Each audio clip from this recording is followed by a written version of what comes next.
Il est là. Ça va, Julien? Oh, le flop. Un four total. Autant d'habitude. Elle est où la musique? La musique, s'il vous plaît, enfin, je voulais... Voilà.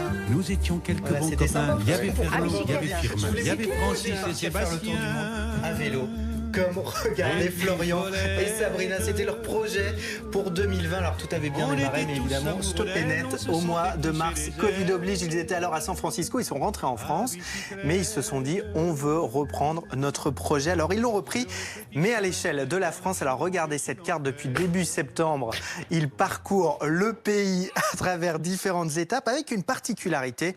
Ils ont décidé au cours de leur périple de ramasser les fameux masques que les gens jettent n'importe comment, n'importe où sur les routes. Alors pourquoi François Delataille leur a posé la question lors de leur étape à Montbéliard?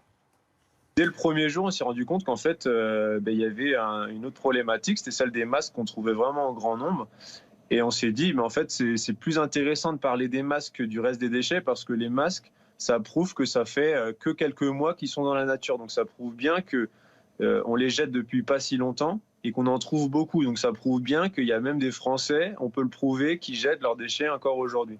Ouais, et les résultats sont assez dingues. Chaque jour, ils récupèrent jusqu'à 60 masques lors de leur voyage. Alors vous allez voir les images, c'est effarant, c'est dégueulasse même. Vous allez voir les images qu'ils postent sur les réseaux sociaux. En plus, ils nous ont expliqué qu'en fait, ils ne pouvaient pas s'arrêter à chaque fois qu'ils voyaient un masque parce qu'en fait, sinon leur Tour de France, il allait durer plusieurs années. Alors pourtant, hein, au début de l'été, on se souvient, le gouvernement, vous allez voir l'image, avait lancé cette grande campagne sur les réseaux sociaux pour dire ne jetez pas vos masques, vous risquez une amende. Bon, ça marche pas. Alors tous ces masques récupérés par Sabrina et Florian, on leur a demandé ce qu'ils allaient en faire une fois le Tour de France terminé. Il y a une personne qui nous a contactés, qui va récupérer ces masques, les laver, les désinfecter, et puis en faire des costumes pour organiser une sorte de carnaval. Et donc le costume va symboliser le fait qu'en fait le costume a été réalisé à partir de masques trouvés dans la nature. Donc c'est pour continuer l'aspect sensibilisation de ce phénomène, quoi.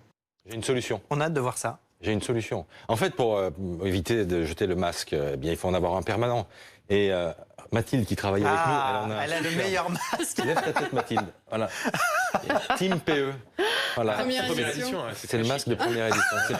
C'est pas la classe, ça? Ah, ça protège encore plus. Super bien. Elle s'y attendait pas. D'habitude, elle est derrière, mais là, Vous voyez pas, mais elle est toute rouge. On peut en avoir aussi si jamais Ils sont en cours de fabrication. En cours de fabrication, c'est voilà, ça. je crois que c'est la famille d'Irène Rostand qui fabrique, il me semble. Voilà. On va commander. Du bon boulot. Il reste en tout cas 2 mois de Tour de France pour Sabrina et Florian. Si vous voulez les suivre, il y a leur site internet. Regardez pour suivre leur périple jour après jour. Merci, Julien.